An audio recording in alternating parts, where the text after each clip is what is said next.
Paris, un soir d'hiver. Les projecteurs s'éteignent, la foule se disperse, et derrière la légende demeure une porte close. Eddie Mitchell, icône absolue de la chanson française, a passé plus de 60 ans à raconter l'Amérique rêvée, les bars enfumés, les solitudes viriles. Sa voix a traversé les générations, son visage est connu de tous. Mais une question persiste, silencieuse, presque taboue. Qu'est-il arrivé à ces 3 enfants ? Ils ont grandi pendant que leur père devenait un monument national, pendant que les disques d'or s'accumulaient, pendant que la scène avalait les nuits et que la célébrité redessinait chaque frontière. 3 enfants, 3 vies, et pourtant presque aucune image, aucun scandale, aucun récit public, comme s'ils avaient choisi de disparaître avant même d'être vus. Est-ce un hasard ou le résultat d'un choix mûrement réfléchi ? Car porter le nom d'une légende n'est pas toujours une chance. Parfois, c'est un poids, une ombre permanente, une identité confisquée avant d'être construite. Là où d'autres familles d'artistes exposent leurs héritiers, ici, le silence domine. Alors, une autre question s'impose, plus troublante encore. Peut-on protéger ces enfants en les tenant loin de sa propre lumière ? Ou ce retrait cache-t-il des fractures plus profondes, invisibles, mais durables ? Derrière la carrière exemplaire d'un homme adulé, une histoire familiale s'est écrite à l'écart des regards, discrète, fermée, et peut-être plus révélatrice que tous les refrains chantés sur scène.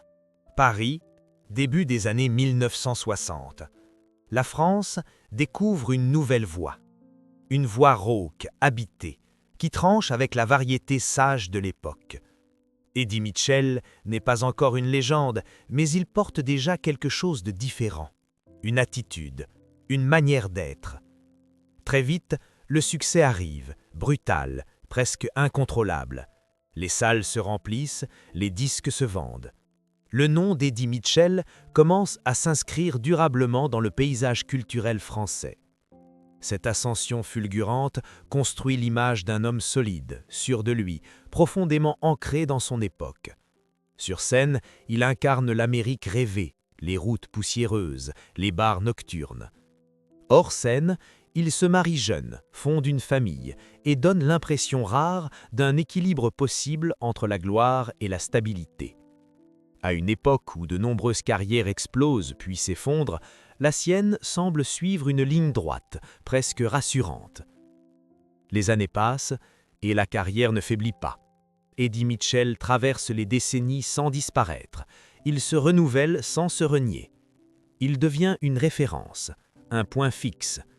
Cette longévité exceptionnelle nourrit une forme de respect quasi unanime. Le public le perçoit comme un artiste fiable, mais aussi comme un homme posé, à l'écart des excès qui ont détruit tant d'autres figures du même milieu. Cette réputation façonne le regard porté sur sa vie privée. Dans l'imaginaire collectif, tout semble cohérent. Une carrière maîtrisée, une famille stable, 3 enfants qui grandissent à l'abri du chaos. L'image est belle, presque idéale. Elle alimente l'idée qu'il est possible d'être célèbre sans sacrifier l'essentiel. Eddie Mitchell devient alors, malgré lui, un modèle implicite, celui d'un homme qui a su durer sans se perdre. Cette perception est renforcée par son attitude publique. Contrairement à d'autres artistes, il ne cultive pas la mise en scène de l'intime. Il parle de musique, de cinéma, de passions artistiques, très peu de sa famille. Cette retenue est interprétée comme une preuve de maturité, un signe de respect. On y voit la marque d'un homme qui protège les siens sans jamais donner l'impression de fuir. Pendant ce temps, ses enfants grandissent dans un environnement singulier. Ils vivent dans le confort matériel offert par la réussite, mais aussi dans une relative normalité. Pas de télé-réalité, pas d'exposition médiatique forcée, pas de récits familiaux vendus à la presse. Le quotidien se déroule loin des projecteurs, malgré la célébrité omniprésente du père. Cette dualité structure leur enfance. La France, elle, continue de célébrer Eddie Mitchell. Chaque nouvel album est un événement. Chaque apparition publique renforce son statut. Il devient progressivement plus qu'un artiste, une figure patrimoniale. Cette reconnaissance officielle, presque institutionnelle, accentue encore plus le contraste entre la visibilité extrême du père et l'invisibilité totale des enfants. Mais à ce stade, personne n'y voit un problème. Au contraire, On parle de discrétion exemplaire, d'élégance. Les années 1970 et 1980 consolident cette impression d'harmonie. Eddie Mitchell est au sommet. Il multiplie les projets. Le cinéma lui ouvre de nouvelles portes. Son visage devient familier pour plusieurs générations. Il semble avoir tout réussi. La narration dominante est simple, un homme comblé, professionnellement et personnellement, une réussite complète. Pourtant, cette façade lumineuse commence déjà à produire ses premiers effets invisibles, car plus la figure publique grandit, plus l'espace laissé à la sphère privée se réduit. Même protégés, les enfants vivent avec la conscience permanente de cette notoriété. Ils savent que leur nom n'est pas neutre, qu'il attire l'attention même lorsqu'elle ne se manifeste pas directement. Ils apprennent très tôt à composer avec cette réalité. À ce moment-là, tout semble encore possible. Les enfants pourraient un jour reprendre le flambeau ou choisir une autre voie. Rien n'est figé. Mais une chose est déjà claire. La célébrité du père occupe tout l'espace symbolique. Elle est écrasante par sa constance. Elle ne laisse pas de place à l'improvisation. Être le fils de ou la fille de devient une identité potentielle avant même d'être un choix. C'est précisément dans cette phase de gloire continue que se construit l'illusion d'une transmission naturelle. Beaucoup imaginent que les enfants d'Eddie Mitchell bénéficieront automatiquement de cet héritage, que le nom ouvrira des portes, que la légende se prolongera. Mais cette projection ne tient pas compte d'un élément essentiel, la volonté farouche de séparation entretenue par le père. Eddie Mitchell ne prépare pas ses enfants à la scène, il ne les expose pas, il ne les introduit pas dans son univers public. Là où d'autres construisent des passerelles, lui érige des murs. Cette décision passe inaperçue car elle s'inscrit dans une période où tout semble fonctionner.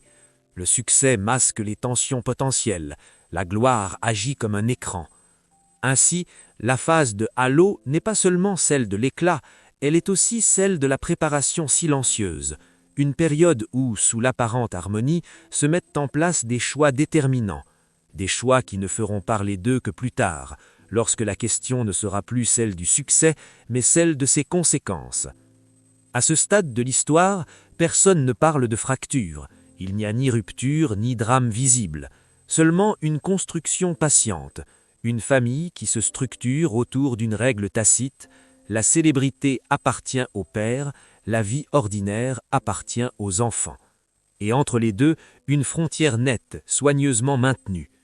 C'est cette frontière, érigée au cœur même de la gloire, qui prépare le basculement à venir. Car plus le halo est lumineux, plus l'ombre qu'il projette devient dense. Et c'est précisément dans cette ombre que vont s'écrire les choix décisifs de la suite de l'histoire. Paris, début des années 1980, la France célèbre ses idoles, mais derrière les applaudissements, quelque chose se fissure lentement. Pour Eddie Mitchell, cette période marque un tournant discret mais décisif. Rien de spectaculaire, aucun scandale public, aucun drame relayé en une des journaux. Et pourtant, c'est là que s'opère la cassure invisible, celle qui va redéfinir durablement la frontière entre l'homme public et le père. À cette époque, Eddie Mitchell est partout. Les albums se vendent massivement, le cinéma lui ouvre ses portes, les tournées s'enchaînent. Son nom devient synonyme de fiabilité, de talent, de longévité. Mais dans le même temps, la structure familiale subit une tension silencieuse. Les enfants grandissent, les absences s'allongent, les rythmes deviennent incompatibles avec une vie ordinaire. Ce n'est pas une rupture brutale, c'est une lente dérive. Les trois enfants vivent alors une réalité paradoxale. Ils ne manquent matériellement de rien, mais partagent un père avec des millions d'inconnus. Les retours à la maison sont irréguliers, les repas familiaux deviennent des parenthèses. L'enfance se déroule dans un climat stable en apparence, mais profondément déséquilibré par l'irrégularité émotionnelle qu'impose la célébrité. Cette période, rarement évoquée, constitue pourtant le cœur du basculement. C'est aussi le moment où Eddie Mitchell commence à se montrer plus méfiant envers le système qu'il a consacré. Il observe les dégâts collatéraux autour de lui.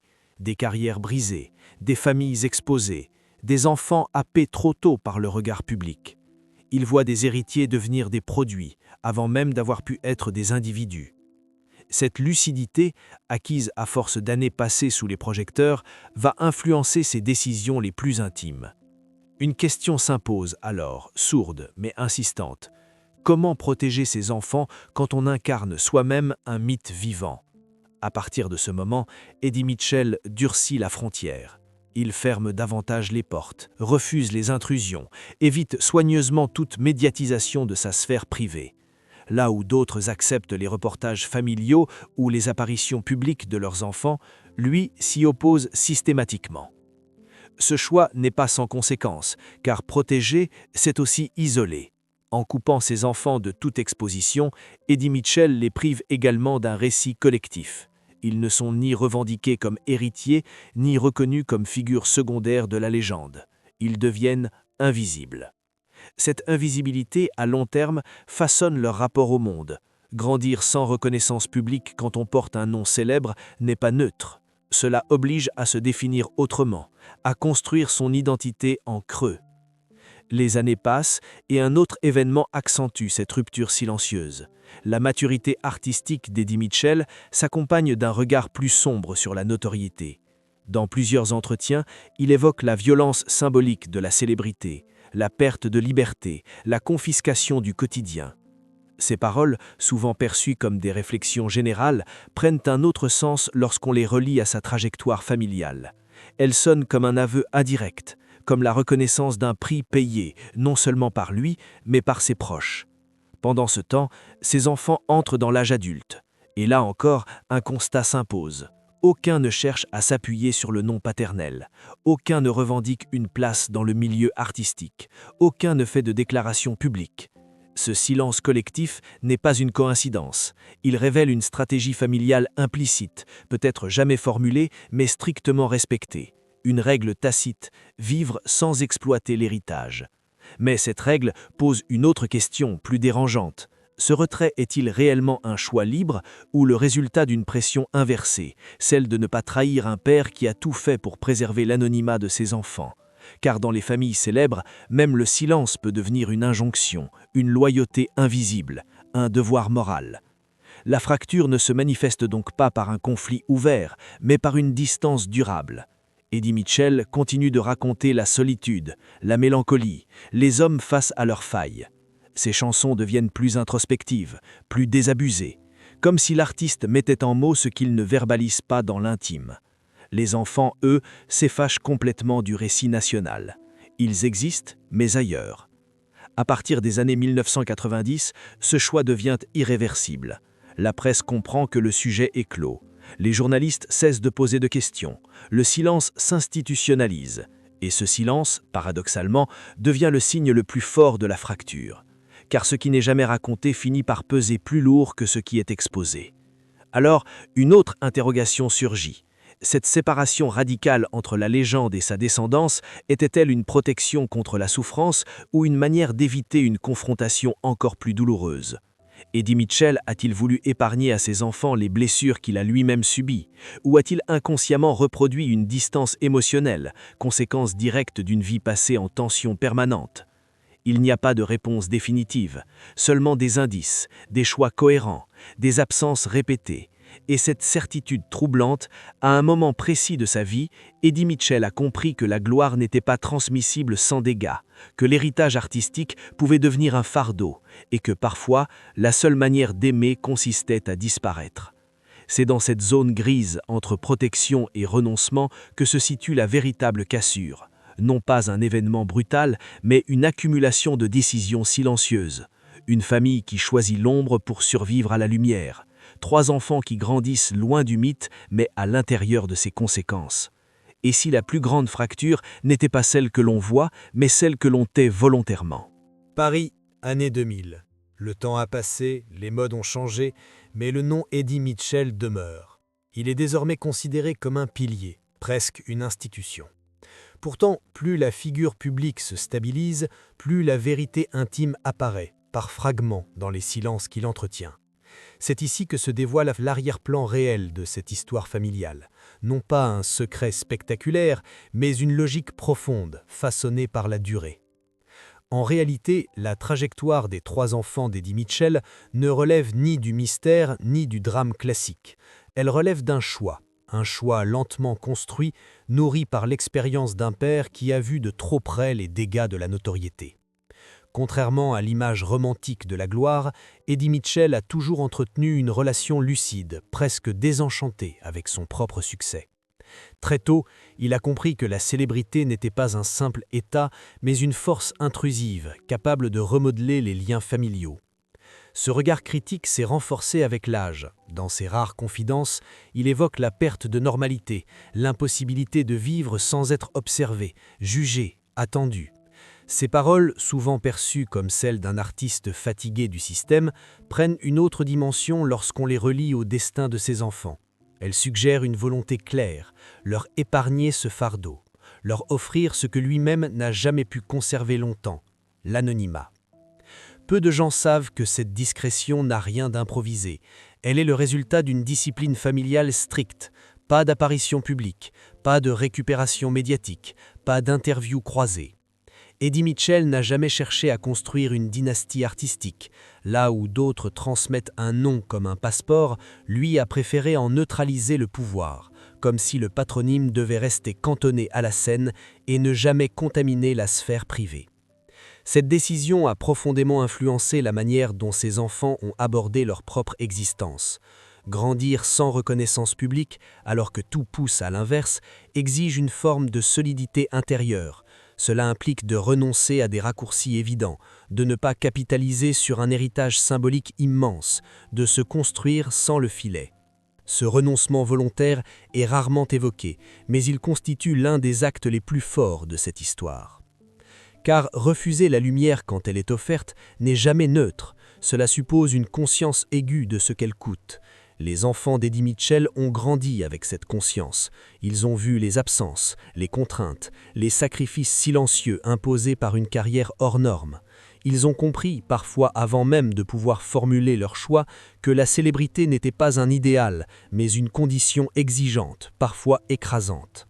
C'est là que se dessine leur différence. Chacun a réagi à cette réalité à sa manière. Certains ont cherché des trajectoires stables, loin de toute exposition. D'autres ont privilégié des métiers où l'identité personnelle prime sur le nom. Aucun n'a cherché à se raconter publiquement. Aucun n'a revendiqué une version alternative de la légende paternelle. Cette homogénéité dans le silence est frappante. Elle traduit une cohésion familiale rare, mais aussi une fidélité à une règle implicite, ne jamais transformer l'intime en récit public. Cette posture interroge profondément notre rapport contemporain à la transmission. Dans un monde où tout se montre, où l'héritage se monétise, le cas Eddie Mitchell apparaît presque archaïque. Il repose sur une idée simple mais radicale. Tout ne se partage pas. Certaines choses doivent rester hors champ pour conserver leur valeur. La famille ici n'est pas un prolongement de la carrière, elle est la limite. Mais cette protection a aussi un revers, car en se tenant à distance de la légende, les enfants acceptent une forme d'effacement symbolique. Ils ne bénéficient ni de la reconnaissance collective, ni du récit glorieux associé au nom paternel. Ils vivent avec un héritage qu'ils ne peuvent ni utiliser ni renier complètement. Une position inconfortable, souvent méconnue, mais centrale pour comprendre la complexité de leur situation. Eddie Mitchell, de son côté, assume pleinement cette dissociation. Il n'a jamais cherché à réparer ce qu'il ne considère pas comme une fracture. Pour lui, le véritable succès, ce n'est pas d'avoir transmis la gloire, mais d'avoir permis à ses enfants de choisir leur propre voie. Cette conception, profondément humaniste, va à l'encontre de nombreux modèles médiatiques. Elle suppose que la réussite d'un parent se mesure aussi à ce qu'il n'impose pas. Ainsi, la vérité qui se dégage n'est ni sombre ni triomphante. Elle est nuancée. Elle parle d'un homme conscient de ses limites, d'un père qui a préféré le retrait à l'exposition, et d'enfants qui ont grandi avec la possibilité rare d'exister en dehors d'un mythe. Leur histoire n'est pas celle d'une chute, mais celle d'un contournement, une manière d'échapper à une trajectoire toute tracée. Au fond, ce qui s'est joué dans cette famille dépasse largement le cadre d'Eddie Mitchell. Cela interroge la responsabilité des figures publiques envers leurs proches. Jusqu'où protéger, jusqu'où transmettre, et surtout à quel moment faut-il accepter que l'amour se manifeste non pas par la présence, mais par la retenue. La vérité est là. discrète, sans éclat, mais profondément révélatrice. 3 enfants ont grandi loin des projecteurs, non pas par accident, mais par choix. Et dans ce choix se cache peut-être la forme la plus silencieuse et la plus exigeante de la transmission. Il existe des héritages qui ne se voient pas. Pas de biens, pas de titres, pas de succession spectaculaire.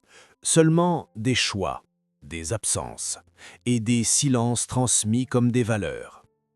L'histoire des 3 enfants d'Eddie Mitchell s'achève ainsi, sans révélation fracassante, sans chute dramatique, mais avec une question qui résonne longtemps après que les projecteurs se sont éteints. Car au fond, que s'est-il réellement passé ? Rien, diront certains. Et pourtant, ce rien est précisément ce qui dérange.